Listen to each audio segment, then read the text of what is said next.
Quanto mais eu estabeleço a paz com o irmão, mais também estou me santificando. Compreende? É uma relação circular. Não é uma relação de causa e efeito, mas uma relação circular. Me santifico, experimento paz. Experimento paz, me santifico. Está claro isso? Se está claro, digam amém. Digam glória a Deus.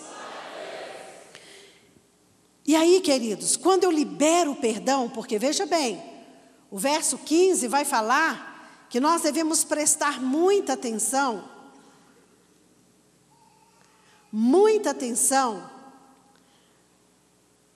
modo assim, diligente, não é de modo arrastado, de corpo mole, de má vontade, viu esposa, viu marido, mas de modo diligente, prestar muita atenção, para que não sejamos apanhados em falta, separando-nos da graça de Deus, e nem haja em nós uma raiz de amargura que brotando, venha trazer uma contaminação no relacionamento. Então, quanto mais eu libero perdão, mais eu vou ficando, pois a raiz de amargura é raiz de pecado. Diga, a raiz de amargura é raiz de pecado. Muita gente se escora numa atitude de autocomiseração, tem tanta compaixão de si mesmo, tem tanta peninha de si mesmo, que arrasta a sua vida, né? Uma vida amarga, uma vida cinzenta, né? Uma vida roxa.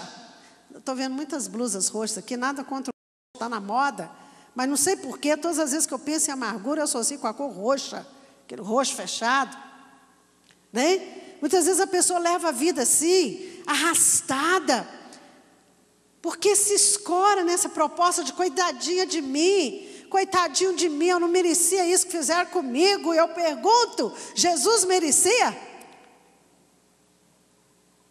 Jesus merecia o que fizeram com ele? Não. Então vamos sacudir a poeira. Vamos trocar a cor cinza, né? o roxo, sei lá o quê, por uma cor mais alegre. Quem sabe um azul, cor do céu, sei lá o quê, uma cor que você acha que é alegre. Viver a vida compreendendo o propósito de Deus para cada dia da nossa vida. Se você não viver bem, meu irmão, como marido, se você não viver bem, minha irmã, como esposa, no dia de hoje você perdeu uma grande oportunidade. Diga assim, se eu não viver bem, o dia de hoje, como marido, como esposa, pais ou filhos, perderei uma grande oportunidade. Sabe por quê? Porque o dia de hoje não tem como você resgatá-lo. Se foi. E o que é pior, deixa marcas. O dia de hoje mal vivido deixa marcas para o dia de amanhã. Por isso que Jesus disse, basta cada dia o seu mal. Vamos viver um dia de cada vez e procurando viver bem. Para viver bem é preciso liberar perdão. Diga para o seu cônjuge, para quem está do seu lado, que é da sua família, diga, para a gente viver bem, é preciso liberar perdão.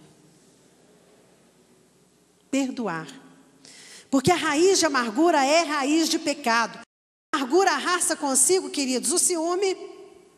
Quantos casamentos destruídos por causa do ciúme doentio da mulher? Ou ciúme doentio do marido?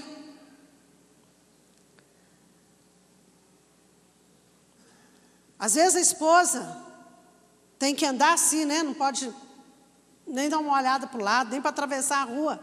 O marido já está cismado, que ela está olhando para outra pessoa. Ou é a mulher que age assim em relação ao marido. Há muitos anos atrás, há quase 20 anos atrás, eu atendi um caso assim. Que a mulher dizia, ela procurou ajuda, sofrendo, que ela dizia o seguinte, eu preciso de ajuda porque eu não estou aguentando mais, e meu marido muito imenso, está sofrendo muito. Se nós estivermos assistindo a TV e apareceu uma propaganda, deu um intervalo, e surgiu uma propaganda, em que tem uma mulher bonita, ele tem que abaixar a cabeça, sair da sala, ou então mudar de canal rapidinho. Porque se ele não fizer isso, eu brigo com ele. E aquele casal estava vivendo um tormento, especialmente o homem. E ela também, porque ela sofria com aquilo. Mas todas as vezes que ela olhava uma mulher bonita, ela via quem? A irmã que a mãe apresentava. Olha aqui, a minha filha, como ela é linda. A irmã, olha a minha filha fulana, como é linda. Em relação àquela esposa, o papel de filha era apresentado. Essa é a fulana. Papai e mamãe que está aqui nessa noite, muito cuidado com a preferência por A ou B na sua casa. E aquela moça precisava se libertar do fantasma da irmã, que inclusive tomou dela 2 namorados. Então, todas as vezes que ela via uma mulher bonita, ela dava uma crise de ciúme. O marido tinha que andar de cabeça baixa. E aí, queridos, o que estava no coração daquela esposa? Uma mulher bonita, mas sofrendo. Estava ali uma raiz de amargura contra a mãe e contra a irmã. Então, toda mulher bonita personificava a irmã. Precisava perdoar a mãe, precisava perdoar a irmã para romper na vida. E assim ela fez. Então, a raiz de amargura, ela é raiz de pecado, ela arrasta consigo o ciúme, ela arrasta a dissensão, quanta briga, quanta confusão dentro de casa, dentro do lar, porque a esposa está amargurada, ou o marido, ou é o filho, ou é o pai que está amargurado com os filhos. A raiz de amargura arrasta também a imoralidade, especialmente no que diz respeito ao adultério, à traição no casamento. O amargurado por ter sido traído passa a arquitetar um modo de vingar do outro, de dar o troco. Mentalmente começa a pecar. E o pecado da imoralidade, porque ainda que não faça, mas no pensamento começa a elaborar um plano, a imaginar o que poderia fazer para dar o troco. A desconfiança bate à porta, o medo, a ira, a confusão, a maledicência, a blasfêmia, como diz lá em Efésios 4:31. Longe de vós toda a amargura, ira e cólera e gritaria, malícia, né? E a blasfêmia. Queridos, então qual que é a saída para tudo isto? Qual que é o remédio? Qual que é o antídoto para uma família mais santificada no que diz respeito às questões da raiz de amargura? Não tem outra, é o perdão. E Jesus fala disso com tanta propriedade, de um modo tão extraordinário, com tanta ênfase. Depois que ele ensina os discípulos, ele vai falar sobre isso. Aliás, na oração do Pai Nosso, a oração do Senhor ali, ele ensina que nós devemos perdoar. Ele conta a parábola do credor incompassivo. Ele é interrogado pelos discípulos, quantas vezes? Devo perdoar 7 vezes? Não, 70 vezes 7. Por quê? Porque se você não perdoar, você vai estar separado da graça de Deus. Conforme o texto aqui aos Hebreus. Porque Deus não quer ficar longe de você, meu irmão. Deus não quer que você fique longe dele. Deus não quer que você, querida, fique longe dele. Fique separada da graça, da comunhão, das delícias que ele tem reservado aos seus amados. Por isso o Senhor disse, olha, não 7 vezes apenas, mas 70 vezes 7, em outras palavras, sempre que for necessário. E eu pergunto, quem não é afetado pela atitude errada do outro? Somos afetados. E por sermos afetados, nós precisamos então ter a consciência, olha, me magoei, me chateou, me aborreceu, me feriu. Mas a palavra de Deus manda perdoar e eu vou perdoar. O verbo seguir, na parte A do verso 14, vamos voltar lá. Seguir a paz com todos e a santificação sem a qual ninguém verá o Senhor. Esse seguir aí, no original, ele tem o sentido de perseguir, procurar, seguir de perto. Então é mais do que seguir por seguir, compreende?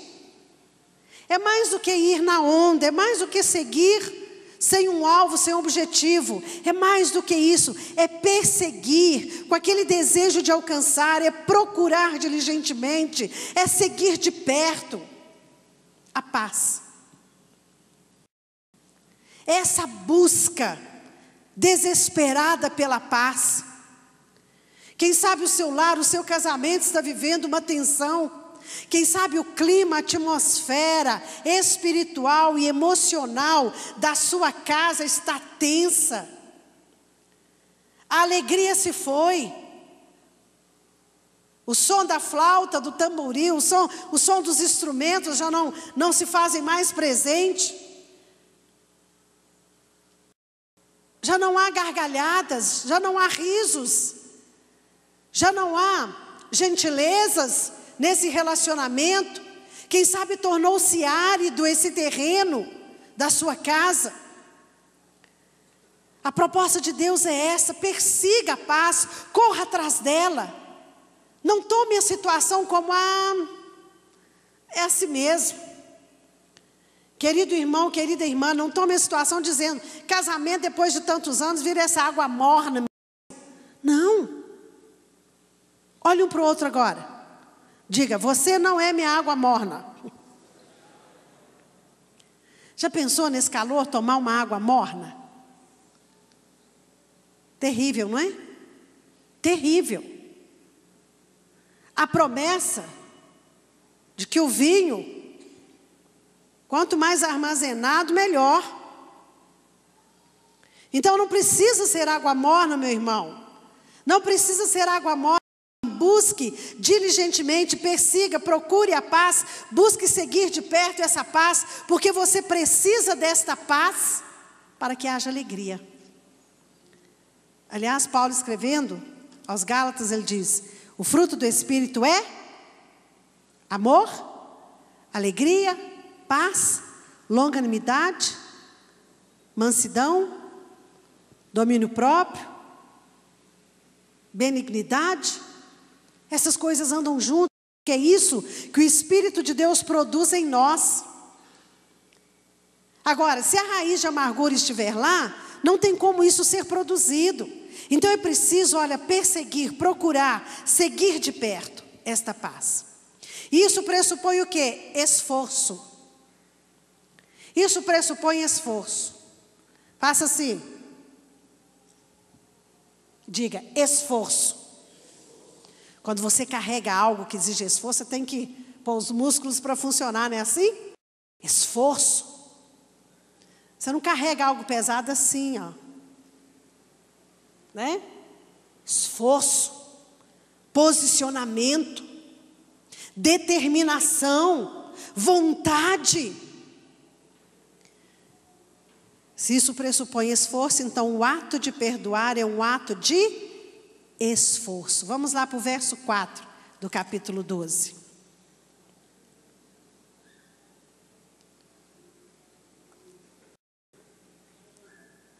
Ora, na vossa luta contra o pecado, e aqui nós estamos falando do pecado da amargura, amargura é raiz de pecado.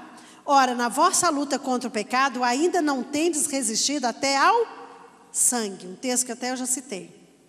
Ou seja, vocês não se esforçaram bastante. Ninguém precisou morrer. Sabe o que é o grande problema, queridos? É que nós somos bombardeados com aquela ideia de que evangelho é evangelho de facilidades. Que a vida cristã é aquela vida de facilidades. E não é. A salvação é de graça, mas o reino de Deus na minha vida, o reino de Deus no meu casamento, o reino de Deus no meu lar, o reino de Deus na vida dos meus filhos, o reino de Deus no contexto da igreja do Senhor, ele é tomado pela força. Faça assim de novo. Força. Quer que você saia daqui hoje com essa impressão de luta, de força. É pela força, é pelo esforço que você se apropria da paz, que você libera perdão,